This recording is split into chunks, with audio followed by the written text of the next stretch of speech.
कि अगर हम लोगों के पास नींबू हो, चीनी हो, तो हम लोग शिकंजी बना सकते हैं। अगर हम लोग एक दुकान के पास जा रहे हैं जो कि है 6 और इस दुकान के अंदर नींबू तो है लेकिन चीनी की जगह नमक है, तो क्या हमारी शिकंजी बनेगी? बिल्कुल नहीं बनेगी। हम लोगों को तो जो है शक्कर भी चाहिए होगी ना उसको बनाने के लिए, कि हम लोग नमक डाल देंगे। तो अगर हम लोग 2 और 5 नहीं है और अगर 2 3 है तो हम लोग उस संख्या को कभी भी शून्य पर समाप्त नहीं कर सकते।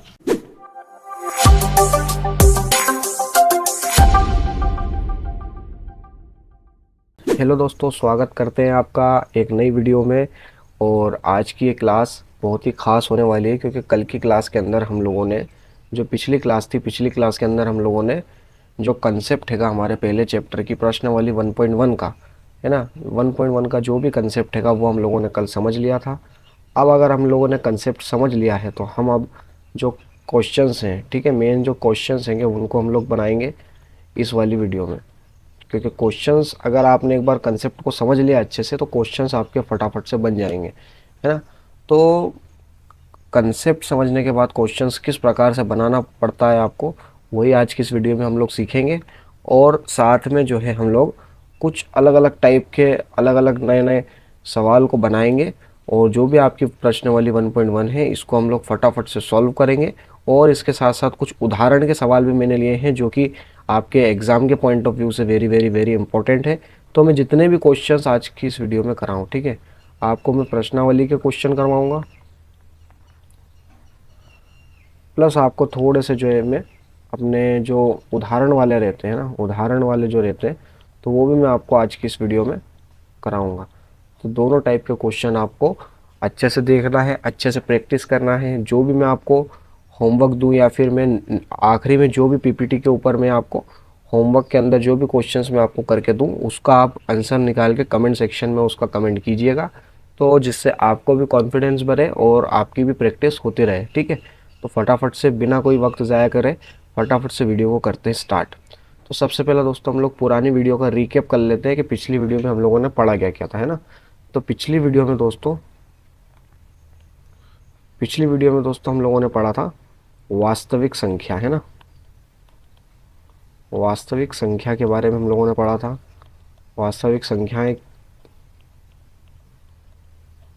साथ में इसका जो वर्गीकरण होता है ना, इसका जो वर्गीकरण होता है यानी कि इसके अंदर जो है नेचुरल नंबर, होल नंबर, उसके बाद इंटीजर, उसके बाद जो परिमेय संख्या होती है वो, और साथ में जो अपरिमेय संख्या होती है जिसको क्यू बार से दर्शाया जाता है। तो ये सभी संख्या जो है हमारी वास्तविक संख्या के अंदर आती हैं, है ना। इतना हम लोगों ने पिछली वीडियो में पढ़ लिया था। अगर आपको पिछली वीडियो अगर किसी कारणवश आप नहीं देख पाए ना कल, तो आपको यहाँ पे, ठीक है ना, यहाँ पे आई बटन पर आपको सिंपल सा वीडियो का जो है लिंक देखने को मिल रहा होगा, है ना। आई बटन पे आप क्लिक कीजिएगा तो वो वीडियो आपकी आ जाएगी, तो वहाँ से आप लोग उस वीडियो को फटाफट से जाके देख सकते हैं, ठीक है।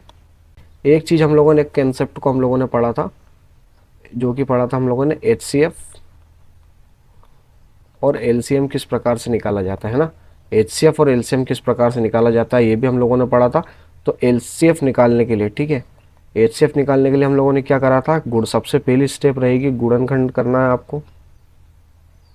दूसरी स्टेप आपकी रहेगी कि गुणनखंड करने के बाद आपको जो भी कॉमन वाले वैल्यू है ना, जो भी कॉमन गुणनखंड आए, कॉमन गुणनखंड मतलब कि जो भी कॉमन फैक्टर्स आए उसको आपको ले लेना है। और अगर दो कॉमन फैक्टर आ रहा है और दोनों की अलग अलग घात है, तो उनमें से जो न्यूनतम घात वाला है वो वाला हम लोगों को जो है ले लेना, वही आपका जो है एचसीएफ हो जाएगा। छोटी सी स्टेप हम लोगों ने इसकी पढ़ी थी, इस टाइप से कुछ होता है। तो दोस्तों इसी प्रकार अगर हम लोगों को एलसीएम निकालना रहा तो एलसीएम निकालने के लिए हम लोगों ने पढ़ा था, सबसे पहला तो आपको वही गुणनखंड करना है। फिर गुणनखंड करने के बाद आपको सभी गुणनखंडों को एक एक बार ले लेना है, ठीक है। सभी गुणनखंड एक एक बार आपको लेना है, एक एक बार लेना है। अगर कॉमन आ रहा है ना तो उसको भी आपको एक ही बार लेना है। और अगर ऐसा होता है कि आपके कॉमन आ रहा है तो और उनकी घात अलग अलग है तो उनमें से कौन सा लें, तो उनमें से आपको जो है उच्चतम घात वाला ले लेना है, ठीक है। उच्चतम घात वाला आपको लेना है ना। तो ये कॉन्सेप्ट था हमारा एलसीएम निकालने के लिए। तो मैं उम्मीद करता हूँ आपसे कि आपको इतना, अगर आपने कल की क्लास देखी है तो आपको इतना कॉन्सेप्ट आपको जो है आ गया होगा, है ना। अगर आपको इतना आ गया तो फटाफट से वीडियो को लाइक कर दीजिए और कमेंट सेक्शन में लिख दीजिए, फिर हम लोग फटाफट से स्टार्ट करते हैं, है ना। इसके साथ दोस्तों हम लोगों ने एक इनका संबंध देखा था, है ना। इनका एक संबंध भी देखा था जो कि था कि HCF जो है, अगर इसका इंटू कर दें हम लोग एलसीएम में, तो ये बराबर होता है हमारे गुणनफल के, दोनों संख्या के गुणनफल के बराबर होता है। एक ये इंपॉर्टेंट सूत्र भी हम लोगों ने कल की वीडियो में जो है देखा था। तो दोस्तों अपने आप में ये जो दो चीज़ हैं, ये दोनों चीज़ इंपॉर्टेंट है। ये वाला सूत्र भी आपका इंपॉर्टेंट है, बाकी ये जो चीज़ है ये इतनी जो है आपको, इससे आपके इतने क्वेश्चंस बनेंगे नहीं, ये सिर्फ आपका बेसिक बनाने के लिए था, तो इसलिए मैंने ये कल आपको पढ़ाया था, ठीक है। तो फटाफट से चलिए स्टार्ट करते हैं आज का वीडियो। तो सबसे पहला क्वेश्चन दोस्तों आज की इस वीडियो में आप देख सकते हैं ऊपर स्क्रीन पर, सबसे पहला क्वेश्चन हमें दिखाई दे रहा है, जो कि पेन में रेड ले लेता हूँ यहाँ पे।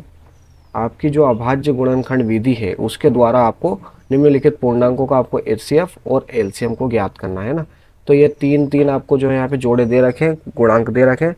तो कल हम लोगों ने दो पूर्णांक संख्याओं के सीखे थे, तो आज इन्होंने दे दिए हैं कि तीन के आप निकाल के बताओ, है ना। तो इसका सॉल्यूशन किस प्रकार से लिखेंगे आइए देख लेते हैं फटाफट।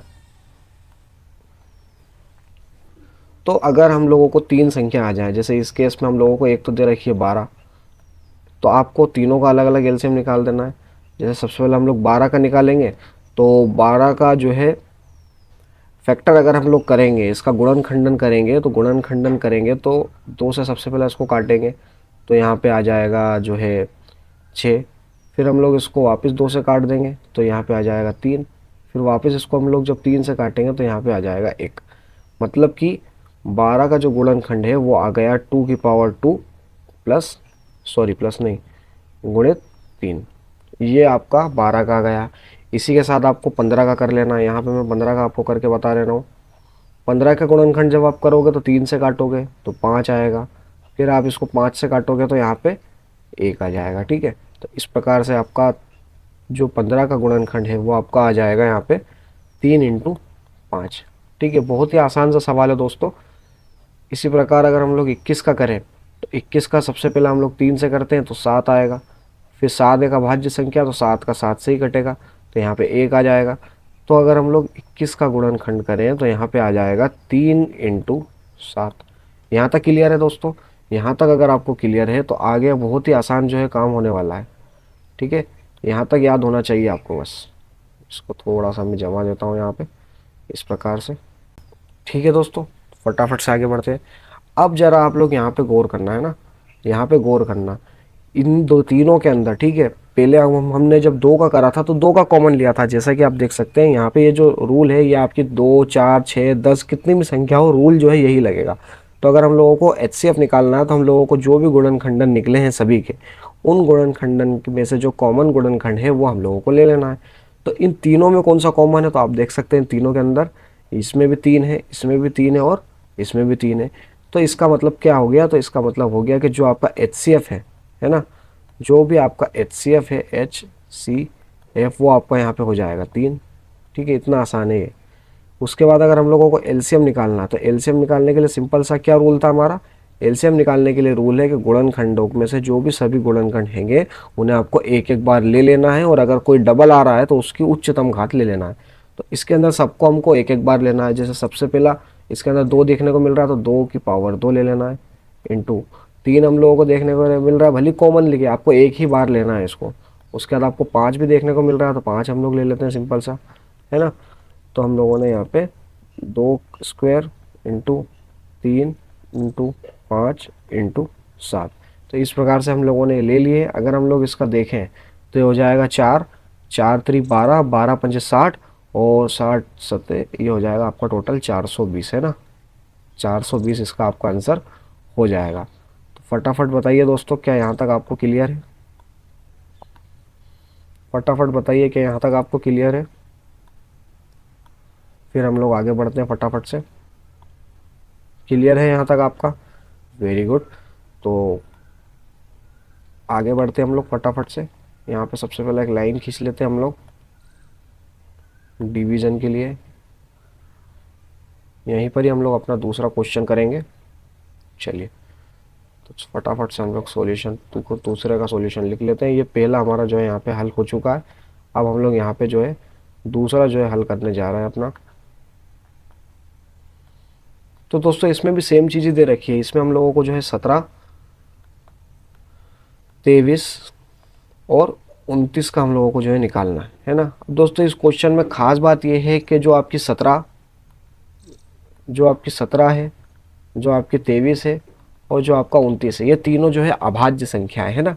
ये तीनों अभाज्य संख्या यानी कि या तो ये एक से कटती है या फिर ये खुद से कटती है। इसका मतलब इसके जो फैक्टर हैं, इसके फैक्टर आपके यही रहेंगे। तो अगर हम लोग इसको लिखना चाहें ना, अगर आप इसको लिखना चाहें तो आप इसको इस टाइप से लिख सकते हैं कि 17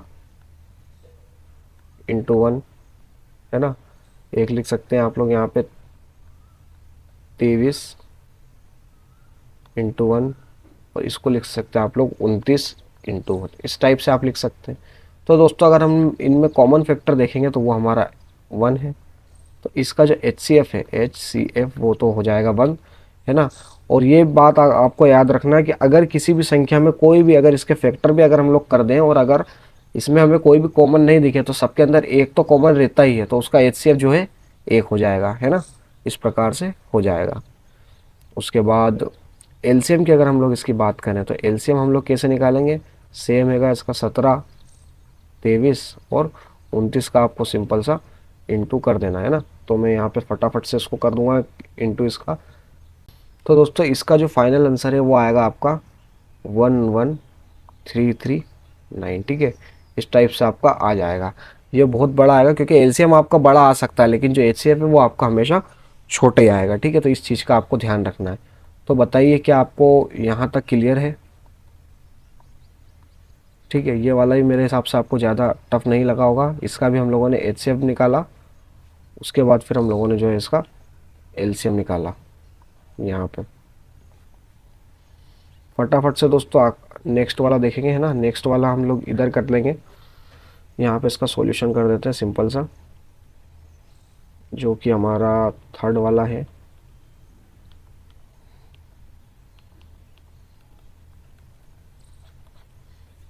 तो दोस्तों थर्ड वाले में हम लोगों को 8, 9 और 25 दे रखी है। ठीक है, तो मेरे हिसाब से ये आप लोग होमवर्क में भी करके ला सकते हो, लेकिन मैं आपको करवा देता हूँ क्योंकि हमारे पास आज टाइम खूब है। तो फटाफट से दोस्तों 8 ले लेते हैं। 8 का सबसे पहला गुणनखंड करते हैं। तो 8 का गुणनखंड जब हम लोग करेंगे तो 2 की पावर हमारी जो है 2 की पावर इस टाइप से यहाँ पे गुणनखंड आ जाएगा 8 का। ठीक है, 8 का गुणनफल होता है 2 की पावर 3। उसके बाद हम लोगों को एक दे रखी है 9। 9 का जब हम लोग करेंगे तो 9 का तो आपको मालूम ही है, 3 से करेंगे 3 आएगा, फिर 3 से करेंगे तो 1 आएगा। तो 9 का हो जाएगा यहाँ पे 3 का स्क्वायर। और 25 का जब हम लोग यहाँ पे करेंगे तो 25 में 5 से करेंगे तो 5 आ जाएगा। ठीक है, फिर 5 से करेंगे तो 1 आ जाएगा। तो 25 बराबर हो जाएगा आपका 5 का स्क्वायर है ना। इस प्रकार से हो जाएगा।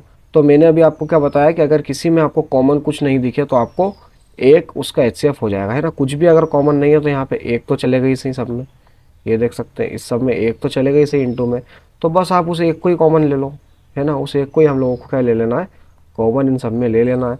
तो इसका जो हम लोग एचसीएफ की बात करें, एचसीएफ मतलब हाईएस्ट कॉमन फैक्टर, तो ये आपका आ जाएगा 1 है ना। उसके बाद अगर हम लोग इसके एलसीएम की बात करें तो सभी ले लो।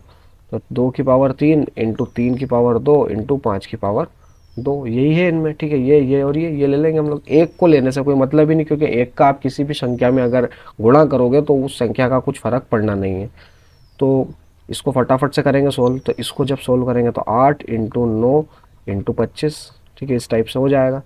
फटाफट से जब हम लोग इसको सॉल्व करते हैं तो 8 इंटू 9 इंटू 25 है ना, 1800 इसका आंसर आ रहा है। फटाफट बताइए 1800 हो जाएगा क्या। इसका आंसर आ जाएगा 1800 है ना। चलिए ठीक है, बहुत बढ़िया। तो 1800 इसका आंसर आया और इसका एचसीएफ आ गया यहाँ पे और एलसीएम आ गया 1800 है ना। तो इस टाइप के सवाल क्या आपसे बन जाएंगे, फटाफट से बताइए। अगर इस टाइप के सवाल आपको एग्ज़ाम में पूछ ले तो क्या आपसे बन जाएंगे, फटाफट से बताइए। बन जाएंगे ना, वेरी गुड। यही तो हम लोगों को चाहिए था ना। तो अभी तक हम लोगों ने ये 3 सा क्वेश्चन किए हैं, तो ये 3 क्वेश्चन मेरे हिसाब से बेहद आसान क्वेश्चन है ना। इससे रिलेटेड एक क्वेश्चन मैं यहाँ पे आपको लिख देता हूँ, जो कि आपको घर से करके लाना है ना। यहाँ पे मैं क्वेश्चन लिख देता हूँ, जो कि आपको घर से यानी कि घर पे करना है ना, होमवर्क है आपका। तो मैं यहाँ पे सिंपल सा होमवर्क लिख दे रहा हूँ आपका, कि आप बताइए 96,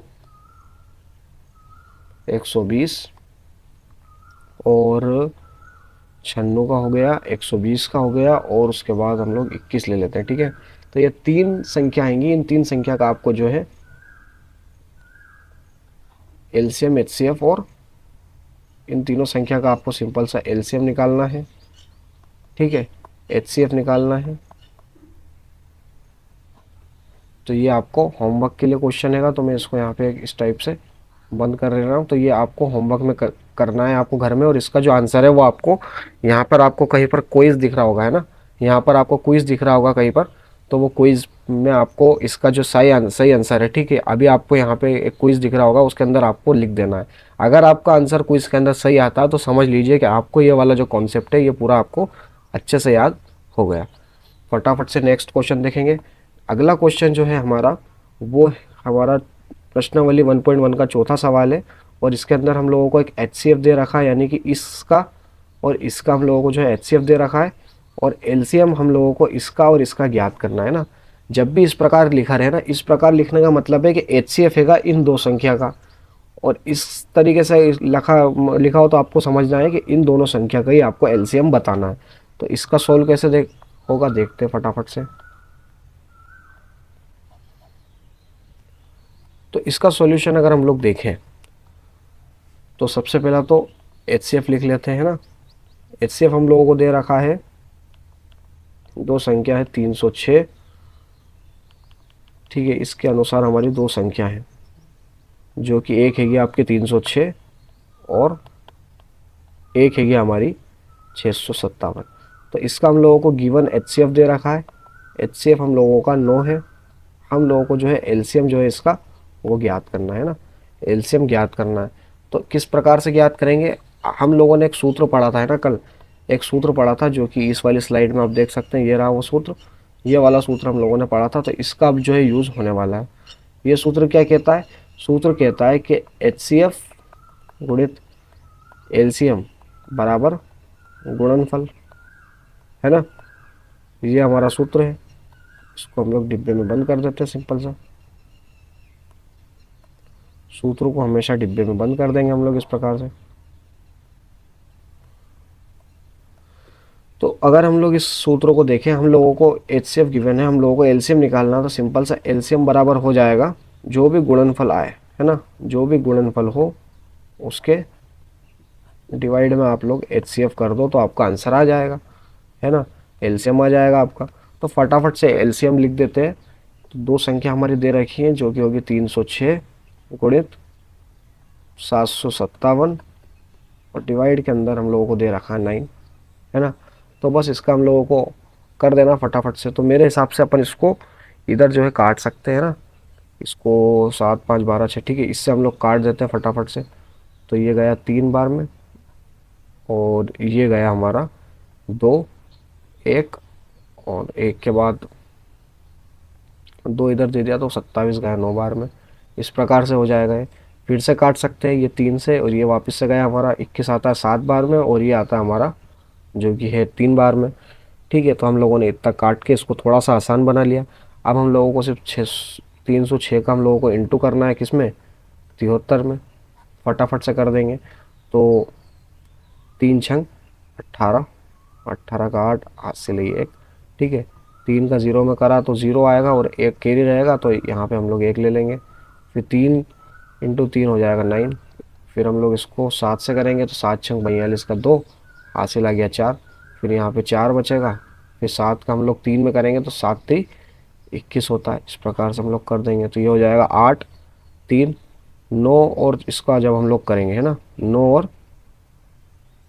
9 का और 4 का करेंगे प्लस, तो ये आ जाएगा 13, 13 का 3, हासिल आ गया 1, यहाँ पे 2 आ जाएगा, यहाँ पे भी 2 आ जाएगा। तो इसका जो आंसर हैगा, ठीक है, ओवरऑल इसका जो आंसर है वो यहाँ से निकल के आ रहा है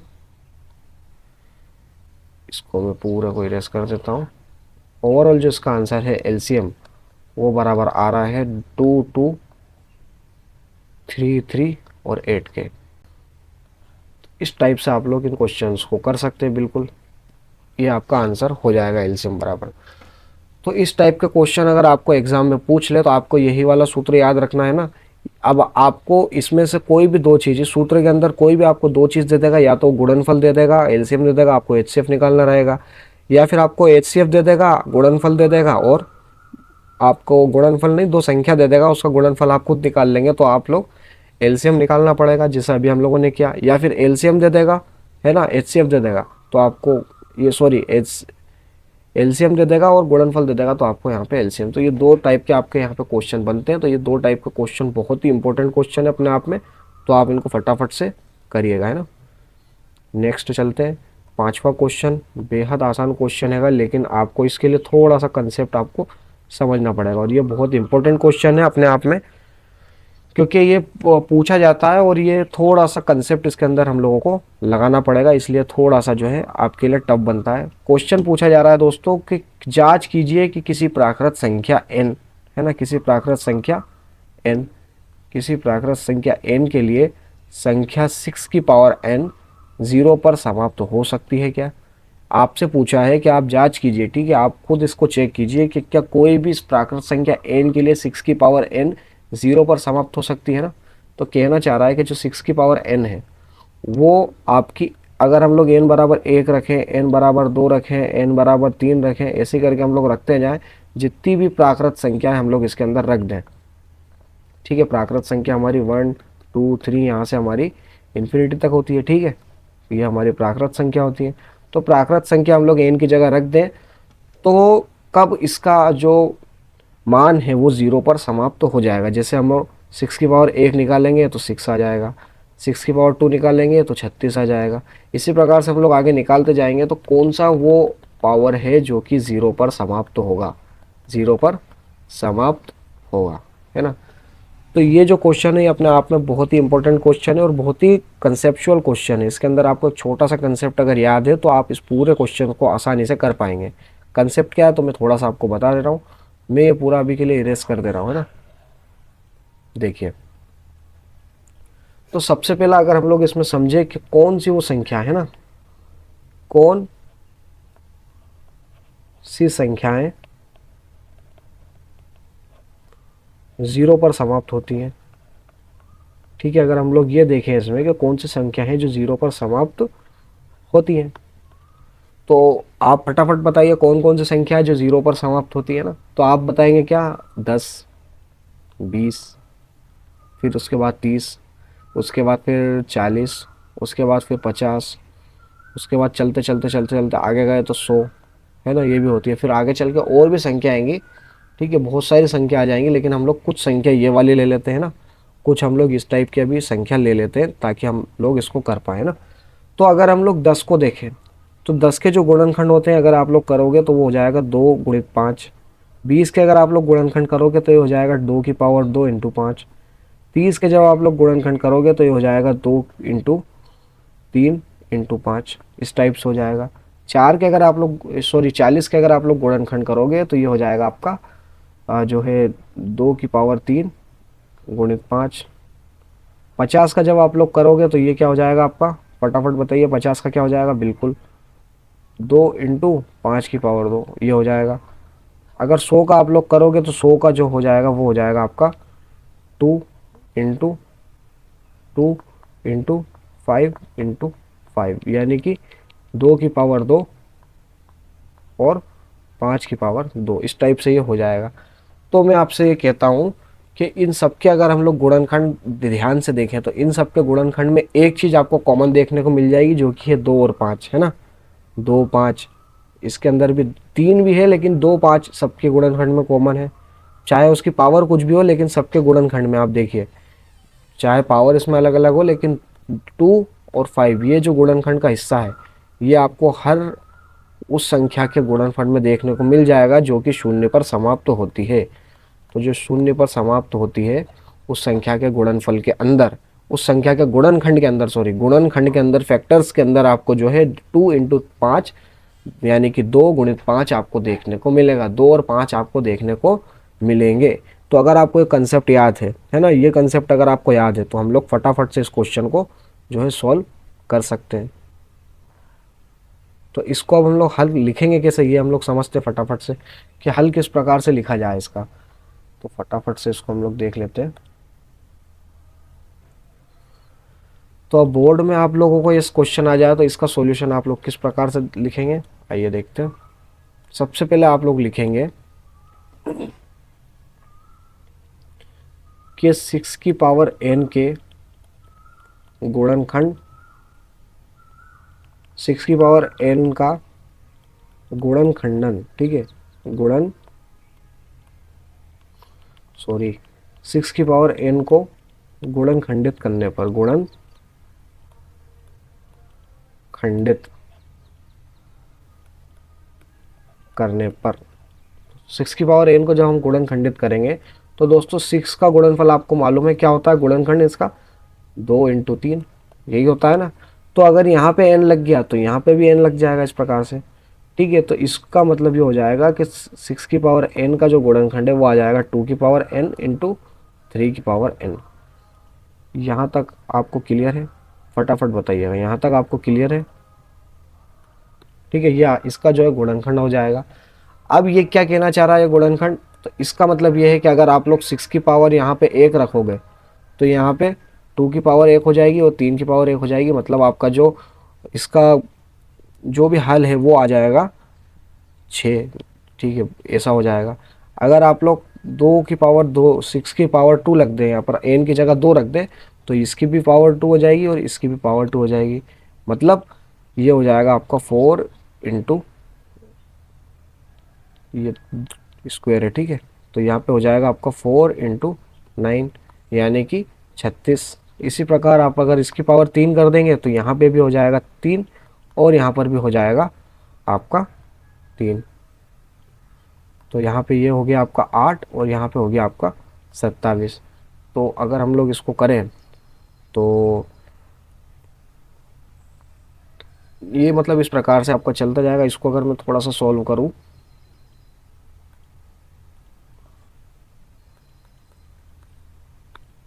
तो यहाँ पे आपका 216 आएगा। मतलब कुल मिला के अगर हम लोग बात ये समझें, कुल मिला के अगर हम लोग ये बात समझें, ये इधर मैं रफ में कर रहा हूँ ना, 6 की पावर 1 होता है 6, 6 की पावर 2 होता है आपका 36, 6 की पावर 3 आपका हो जाता है 216, 6 की पावर 4 अगर हम लोग निकाले है ना, 6 की पावर 4 अगर हम लोग निकाले तो हो जाता है आपका 1296। मतलब कि जो 6 की पावर वो है वो हमेशा आप देख सकते हैं 6 पे ख़त्म हो रहा है ना, ये 6 पे हमेशा ख़त्म हो रहा है। क्यों 6 पे ख़त्म हो रहा है, क्योंकि इसके गुणनफल के अंदर 3 और सॉरी 2 और जो 6, 2 और 3 है ये मौजूद है, इसलिए ये 6 पे हमेशा ख़त्म हो रहा है। तो हम लोग ये लिख सकते हैं ना, हम लोग किस प्रकार से लिख सकते हैं, इसको मैं इधर रफ में कर देता हूँ जो कि आपको लिखना नहीं रहता है, ठीक है। इसको यहाँ साइड में कर देता हूँ मैं।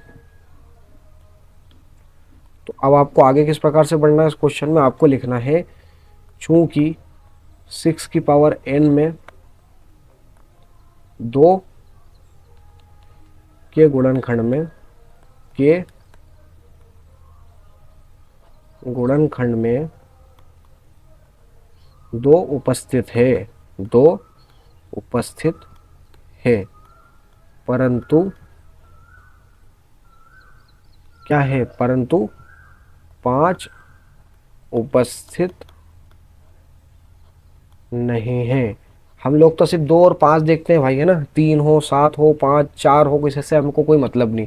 किसी संख्या के अगर गुणनखंड के अंदर 2 और 5 आ गया, 2 और 5 आ गया, इसका मतलब वो जो संख्या है वो हमारी शून्य पर समाप्त हो जाती है। यही हम लोगों को मालूम है, ये कॉन्सेप्ट है हम लोगों को याद। तो अगर हम लोग इसको देखें लिखें तो ये नहीं होती, तो इसलिए, ठीक है, इसलिए 6 की पावर n कभी भी शून्य पर समाप्त, शून्य पर समाप्त नहीं हो सकती है। कभी भी शून्य पर समाप्त नहीं हो सकती है। तो ये इसका आपका हल हो जाएगा। ठीक है, उम्मीद है कि आपको ये क्वेश्चन समझ में आया होगा। अगर आपको ये क्वेश्चन समझ में नहीं आया तो आप इस वाली ही वीडियो को वापस से देख लीजिएगा, है ना। इसको आप लोग वापस से देख लीजिएगा एक बार। अगर मैं आपको और इसको समराइज़ करवाने की कोशिश करूं तो कुछ इस प्रकार से कर सकता हूं कि देखिए,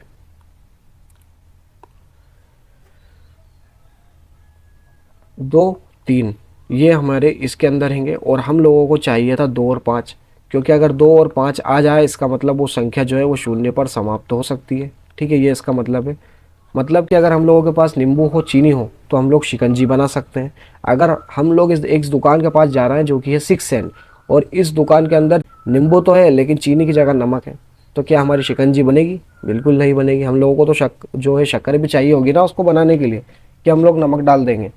तो अगर हम लोग 2 और 5 नहीं है और अगर 2 3 है तो हम लोग उस संख्या को कभी भी शून्य पर समाप्त नहीं कर सकते।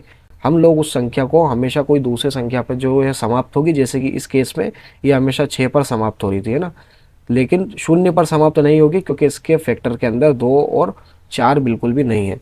तो ये आपका, आई होप कि आपको इस रियल लाइफ एग्जांपल से जो है आपको समझ में आया होगा थोड़ा सा।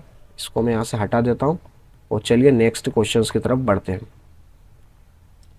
दोस्तों नेक्स्ट क्वेश्चन बहुत ही इंपॉर्टेंट क्वेश्चन है अपने आप में, कंसेप्ट समझने के लिए, है ना। ये प्रश्नावली 1.1 का 6th क्वेश्चन है, छठा सवाल है, जिसमें हमसे पूछा है कि व्याख्या कीजिए कि 7 गुणित 11 गुणित 13 प्लस 13, है ना, और 7 गुणित 6 गुणित 5 गुणित 4 गुणित 3 गुणित 2 गुणित 1 प्लस 5 भाज्य संख्या क्यों है ना। भाज्य संख्या है लेकिन क्यों है ये हम लोगों को बताना है। ठीक है, इसका कारण हम लोगों को बताना है। तो किस प्रकार से सोल्व करेंगे, आइए फटाफट से देख लेते हैं इसको। तो इसको जब हम लोग दोस्तों सॉल्व करेंगे तो सबसे पहले हम लोग इन दोनों संख्या को लिख लेते हैं, है ना। पहली संख्या है हमारी, इस टाइप से हम लोग एक लाइन खींच लेते हैं बीच में।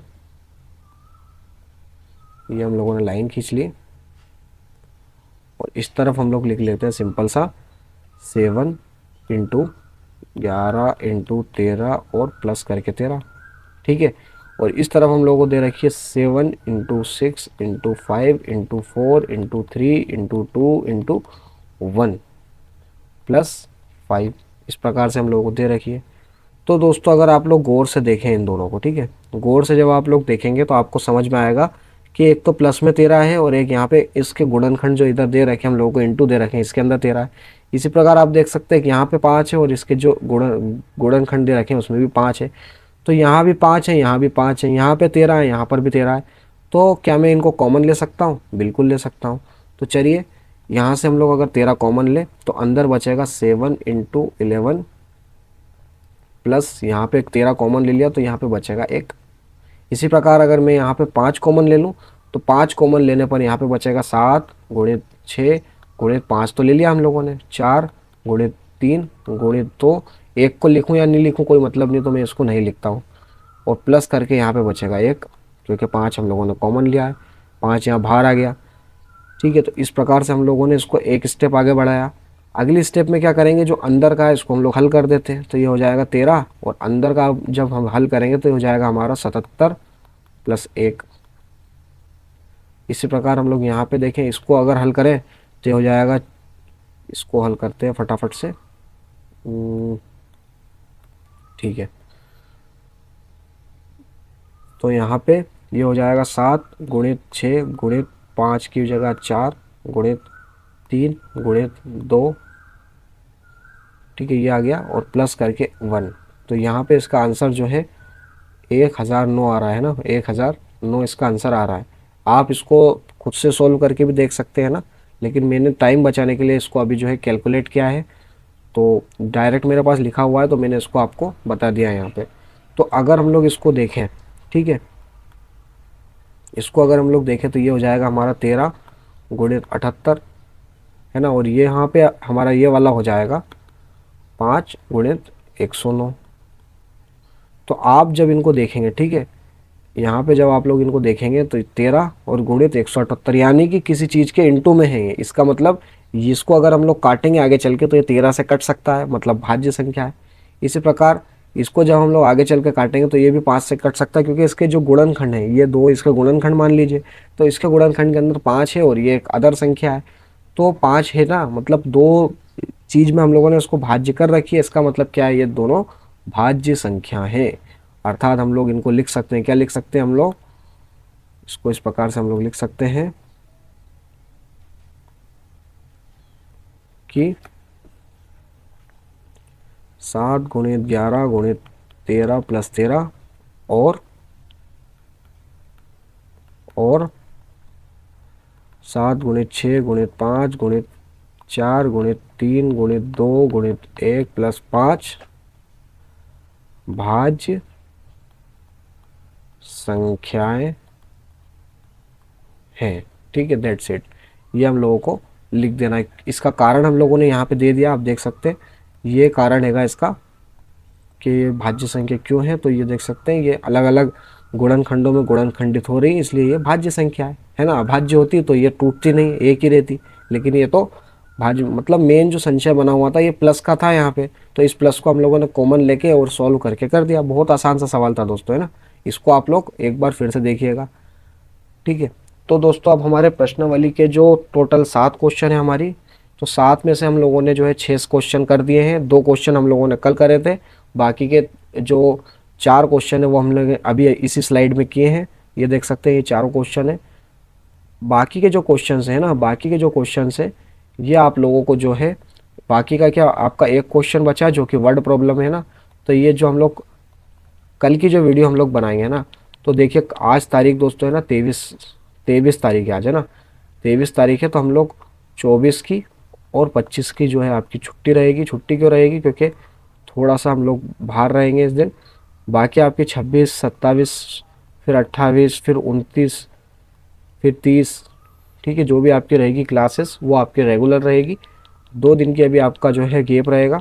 तो हम लोग ये जो क्वेश्चन हैंगे ये हम लोग 24 के जो नेक्स्ट क्लास रहेगी इससे, उसके अंदर हम लोग 7वां क्वेश्चन करेंगे और कुछ उदाहरण के क्वेश्चन भी हम लोग देखेंगे, और आपकी जो प्रश्नावली 1.2 है उसको हम लोग स्टार्ट कर देंगे अगले वीडियो में, ठीक है।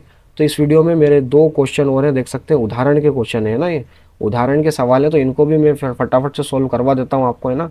मेरे हिसाब से तो ये क्वेश्चन आप खुद ही सॉल्व कर सकते हैं। आप देख सकते हो बेहद आसान क्वेश्चन है, कुछ भी नहीं करना है इसमें, लेकिन ये थोड़ा सा इंपॉर्टेंट है, तो मैं आपको इसको मैं ही सोल्व करके आपको बता देता हूँ यहाँ पे, है ना। सॉल्यूशन क्या रहेगा इसका, देखिए 6 का गुणनखंड आपको मालूम होगा, अब तो याद ही हो गया होगा आपका 2 इंटू 3। 20 का अगर हम लोग गुणनखंड देखें तो 20 का क्या हो जाएगा, 2 से काटेंगे तो 10 आएगा, 10 को 2 से काटेंगे तो 5 आएगा, फिर 5 हो जाएगा, है ना। इस प्रकार से इसके गुणनखंड हम लोग लिख सकते हैं। यानी कि इसको हम लोग थोड़ा सा और अच्छे से लिखें तो ये हो जाएगा हमारा 2 का स्क्वायर इंटू 5, है ना।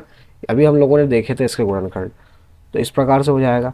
फिर हम लोग जब इसमें HCF निकालेंगे तो कॉमन 2 आ जाएगा, तो इसकी जो न्यूनतम घात है वो 2 है, तो हम लोग लिख सकते हैं इसका जो HCF है, इसका जो HCF है वो सिंपल सा आ जाएगा 2, और इसका जो LCM है, LCM इसका आ जाएगा 2 की पावर 2 गुणित 3 गुणित 5, यानी कि 4 3 12 पंजे 60, इसका जो है LCM आ जाएगा, है ना। तो इस प्रकार के सवाल भी आपको देखने को मिल जाएंगे। बहुत आसान क्वेश्चन था ये, तो मेरे हिसाब से मेरे को आपको होमवर्क में दे देना चाहिए था, लेकिन अब मैं आपको एक होमवर्क देने जा रहा हूँ, है ना। इसको आपको ध्यान से करना है। ये वाला जो क्वेश्चन है ये आपके लिए मैं लेकर आया हूँ होमवर्क में, है ना। ये वाला मैं आपके लिए होमवर्क में लेके आया हूँ। तो आपको यहीं कहीं एक क्विज़ दिख रहा होगा, है ना, यहीं कहीं आपको एक क्विज़ आपको दिख रहा होगा यहाँ पे। तो ये क्वेश्चन आपको सेम लिखा हुआ दिख जाएगा उस क्विज़ में, और आपको 4 ऑप्शन दिखेंगे, तो उन 4 में से जो भी सही ऑप्शन है वो आपको चूज़ करना है ना, जिससे हम लोगों को पता चल सके कि आपकी तैयारी कितनी बेटर चल रही है ना। यही क्वेश्चन रहेगा, ये आपको होमवर्क में करना है। मतलब कि जब भी आप इस वीडियो को देखेंगे तो आपको यहाँ पे क्विज़ देखने को मिल जाएगा, है ना, तो उस क्विज़ को आप हल कर दीजिएगा। यही क्वेश्चन आपको दिया रहेगा, है ना। बाकी आज की हमारी ये जो, ठीक है, एक और यहाँ पे क्वेश्चन है, इसको भी मैं आपको होमवर्क में दे देता हूँ।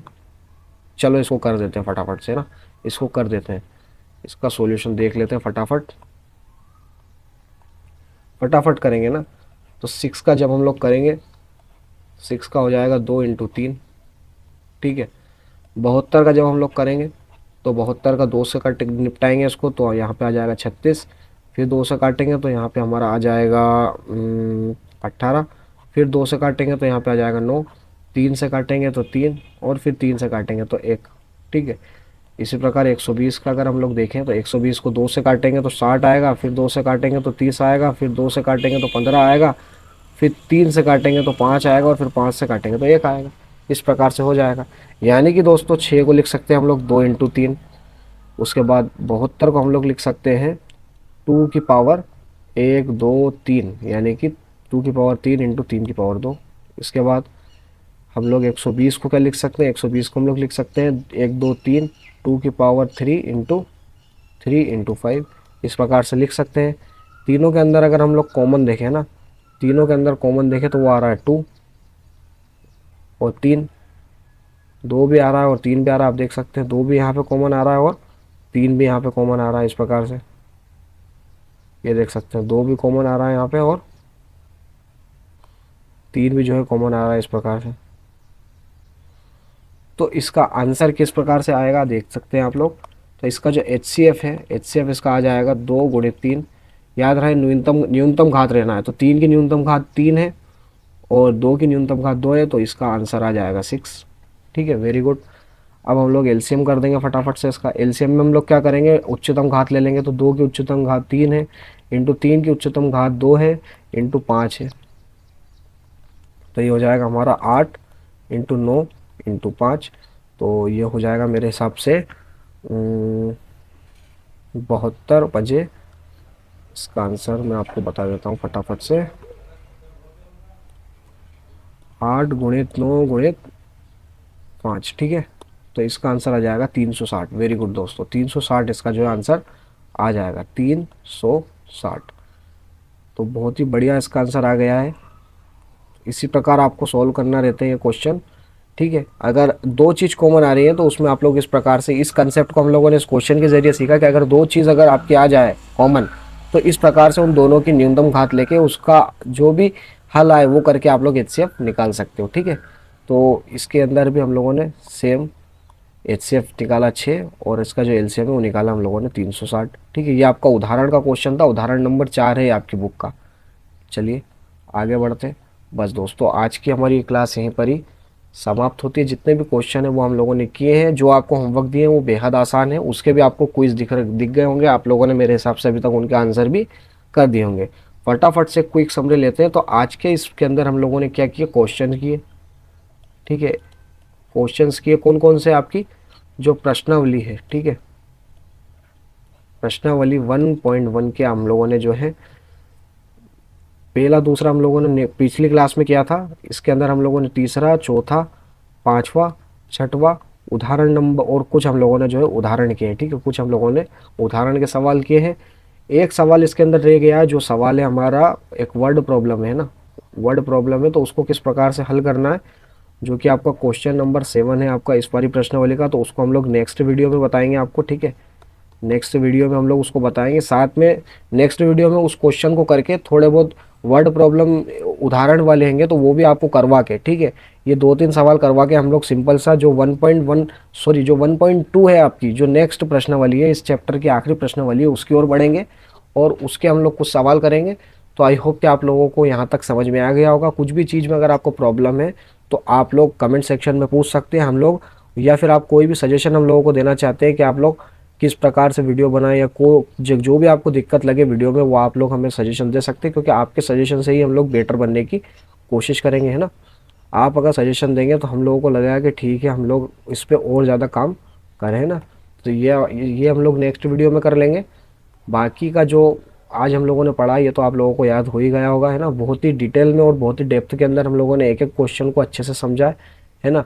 इनके आपको जो नोट्स है, ठीक है, एक चीज़ मैं पिछली वीडियो में आपको बताना भूल गया था, तो मैं आपको थोड़ा सा बता देता हूँ। तो ये जो क्लास है, इस क्लास के जो भी नोट्स रहेंगे, इस क्लास के जो ये नोट्स का PDF जो आपको दिख रहा है अभी स्क्रीन पर, इसके नोट्स आपको, इसका लिंक आपको डिस्क्रिप्शन बॉक्स के अंदर, ठीक है, डिस्क्रिप्शन बॉक्स के अंदर जो नीचे रहता है डिस्क्रिप्शन बॉक्स, उसके अंदर आपको इसका एक लिंक मिल जाएगा। उस लिंक के ज़रिए आप लोग इन नोट्स को डाउनलोड कर सकते हैं और साथ में अपना इन नोट्स के ज़रिए अपना जो रिवीजन है उनको आप लोग कर सकते हैं। ठीक है, तो बेहद आसान तरीका है नोट्स डाउनलोड करने का। सिर्फ आपको लिंक पर क्लिक करना है, डायरेक्ट आपको नोट्स देखने को मिल जाएंगे आपके गूगल ड्राइव में। सिंपल सा आप उसको डाउनलोड कर सकते हैं और उससे आप लोग रिवीजन कर सकते हैं। बाकी हम लोग नेक्स्ट वीडियो में बात करते हैं, है ना। मिलते हैं नेक्स्ट वीडियो में। Thank you.